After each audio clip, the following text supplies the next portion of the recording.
जो है ऐसे पर्सन के बारे में जानने वाले हैं जिसके बारे में आप सबको हमेशा समस्या होती है। तो आज हम उनके बारे में कुछ ऐसी डिटेल्स आपको बताने वाले हैं जो किसी भी तरह के एग्ज़ाम में आप उस पर्सन के बारे में अगर पूछा जाए ना तो यूँ आप जवाब दे सकते हैं। तो पर्सन का नाम तो आप जानते ही हैं, थंबनेल दे करके तो समझ ही गए होइएगा कि हम किसके बारे में जानने वाले हैं। चलिए फिर भी मैं आपको बता दूं कि आज हम लोग जो है 3 लोगों के बारे में जानने वाले हैं, मेजनी, गैरिबाल्डी और काबूर। ठीक है, 3 लोगों के बारे में हम लोग आज चर्चा करेंगे। अब ये तीनों पर्सन थे क्या और हमें क्यों इनके बारे में चर्चा करनी चाहिए, तो इस विषय पे हम लोग पूरे डिटेल्स में अध्ययन करेंगे, सीखेंगे, जानेंगे। इन तीनों लोगों की पर्सनालिटी के बारे में हम लोग चर्चा करेंगे। ठीक है, तो चलिए क्लास शुरू करते हैं। शुरू करने से पहले आपसे छोटा सा रिक्वेस्ट, चैनल को सब्सक्राइब कर लीजिए, बेल आइकन को हिट कर लीजिए और हमारे वीडियोज़ को अपने सारे व्हाट्सएप ग्रुप में शेयर भी कर लीजिए। ठीक है, तो चलिए हम आज की क्लास आप लोगों को शुरू करके बताते हैं इन महापुरुषों के बारे में। तो डियर स्टूडेंट्स, अब कहोगे कि सर इन तीनों के बारे में हमें पढ़ना जरूरी क्यों है? तो जरूरी है इसीलिए आप यहाँ तक आए हैं। फिर भी हम आपको बता दें कि 10th का जो एग्ज़ाम होता है ना, उसमें हिस्ट्री के क्वेश्चन में इन तीनों महापुरुषों के बारे में ज़रूर होता है। तो आप इसे याद कर लें, यह आपको जो है 2, 4, 5 नंबर तक देने की हैसियत रखती है ना। तो 5 नंबर एग्जाम में बहुत इंपॉर्टेंट होता है, इसे हल्के में ना ले। 5-5 करके ही 100 पूरेंगे। ऐसे 20 अगर इंपॉर्टेंट क्वेश्चन आ गया तो हो गया ना 100। तो चलिए इतना प्रेशर नहीं लेना है, आराम से समझते हैं इन तीनों महापुरुषों के बारे में कि इन तीनों का जीवन काल है क्या, है ना। सबसे पहले हम जानेंगे मेजनी के बारे में। ठीक है, मेजनी क्या है और देखिए क्वेश्चन क्या हो सकता है एग्जाम में। मैं आपको क्वेश्चन पहले क्लियर कर दूं। हो सकता है क्वेश्चन पूछ दे कि इटली के एकीकरण में मेजनी का क्या योगदान था, या फिर मेजनी कौन था, तो आप इस क्वेश्चन को लिख सकते हैं। दूसरी बात, आपको पूछा जा सकता है काउंट काबूर कौन था, या इटली के एकीकरण में काउंट काबूर की क्या भूमिका थी, है ना।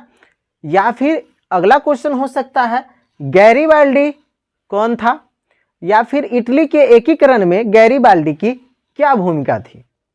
या फिर यह भी क्वेश्चन आ सकता है कि मेजनी, काउंट काबूर और गैरिबाल्डी का इटली के एकीकरण में क्या योगदान था। तो इस तरीके के क्वेश्चन आपके सामने आ सकते हैं। तो उन सभी क्वेश्चन का जवाब सिर्फ इतना सा है, 3 पैराग्राफ, है ना। चलिए अब समझते हैं इन बातों को। सबसे पहले हम समझते हैं मेजनी के बारे में।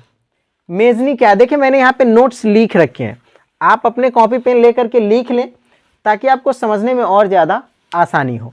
क्या है, मेजनी जो है साहित्यकार, गणतांत्रिक विचारों का समर्थक और योग्य सेनापति था। ठीक है, मेजनी कौन था? एक साहित्यकार था और गणतांत्रिक विचारों का समर्थक था। वैसे लोग जो गणतंत्र चाहते थे अपने राष्ट्र में, उनके विचार से ये हमेशा सहमत रहते थे, है ना। और एक योग्य सेनापति भी थे ये, है ना। मेजनी संपूर्ण इटली का एकीकरण कर उसे गणराज्य बनाना चाहता था। मेजनी जो है संपूर्ण इटली को एकीकरण यानी कि एक साथ मिला करके उसे गणराज्य बनाना चाहता था, लोगों का राज्य बनाना चाहता था, है ना।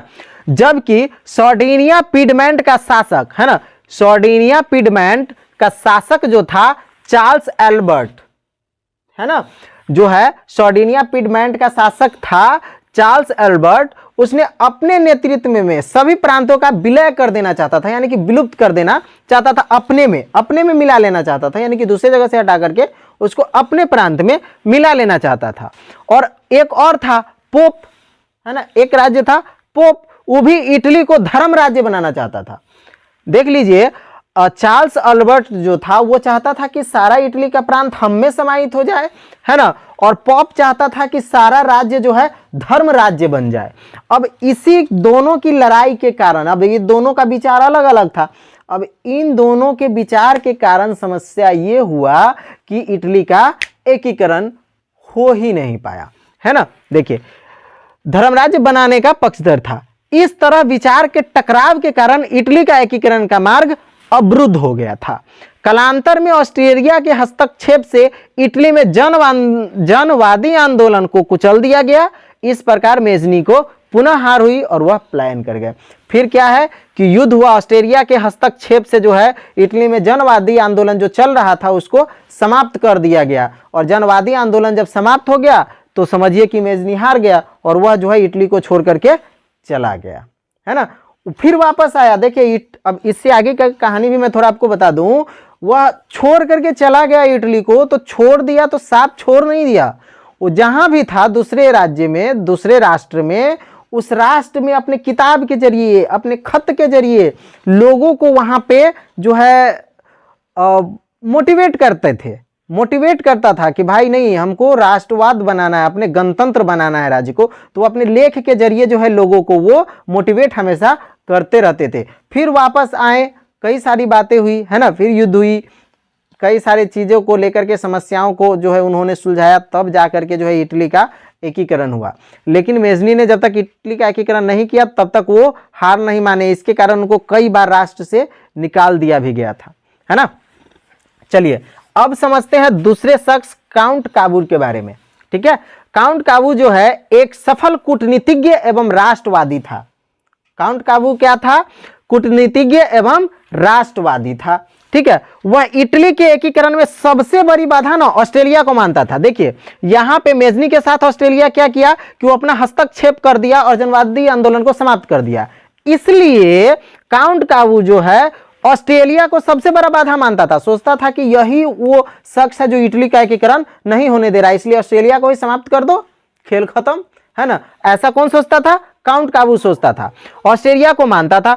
अतः उसने ऑस्ट्रेलिया को पराजित करने के लिए फ्रांस की ओर से युद्ध की घोषणा कर दी, है ना। काउंट काबू जो ने क्या किया कि ऑस्ट्रेलिया को पराजित करने के लिए फ्रांस की तरफ से युद्ध का ऐलान कर दिया कि भाई अब हम युद्ध करेंगे फ्रांस की तरफ से, है ना। देख लीजिए फ्रांस की ओर से युद्ध की घोषणा कर दिया और फ्रांस की राजनीतिक समर्थन हासिल किया। वह फ्रांस की ओर से युद्ध करने का ऐलान किया और फ्रांस की जो राजनीतिक फैसला था, जो राजनीतिक बातें थी, उसका समर्थन इन्होंने ले लिया।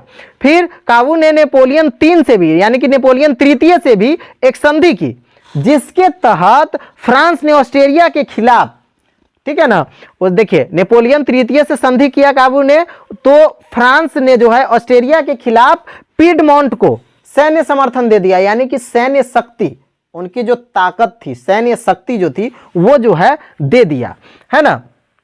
बदले में, अब दे दिया तो ऐसे ही नहीं दिया, बदले में जो है नीस और सेवाय नामक 2 रियासत काबू ने फ्रांस को देना स्वीकार किया। फ्रांस कहा कि देखो भाई हम तुमको तो समर्थन दे ही देंगे, लेकिन बदले में हमको क्या मिलेगा? तो उसके लिए ऑस्ट्रेलिया ने जो है नीस और सेवाय नामक 2 रियासत काबू ने फ्रांस को दे दिया। काबू जो है 2 राष्ट्र को, यानी कि नीस और सेवाय को जो है फ्रांस को दे दिया, है ना। तो चलिए ये थी काउंट काबू की कहानी। अब हम गैरीबाल्डी के बारे में समझते हैं। क्या कर रहा है? गैरीबाल्डी पेशे से एक नाविक था, नाव चलाने वाला, है ना। गैरीबाल्डी पेशे से क्या था? एक नाव चलाने वाला था और मेजनी के विचारों का समर्थक था, मेजनी के विचारों का समर्थक था। परंतु बाद में काबूल के प्रभाव में आकर संवैधानिक राजतंत्र का पक्षधर बन गया। परंतु बाद में जो है काबूल से प्रभावित होकर संवैधानिक राजतंत्र का पक्षधर बन गया। उसने अपने सैनिकों को लेकर अपने इटली के प्रांत सिसिली तथा नेपल्स पर आक्रमण कर दक्षिण इटली के जीते गए क्षेत्र को बिना संधि के, यानी कि बिना दोस्ती यारी के जो है विक्टर इमैनुअल को दे दिया।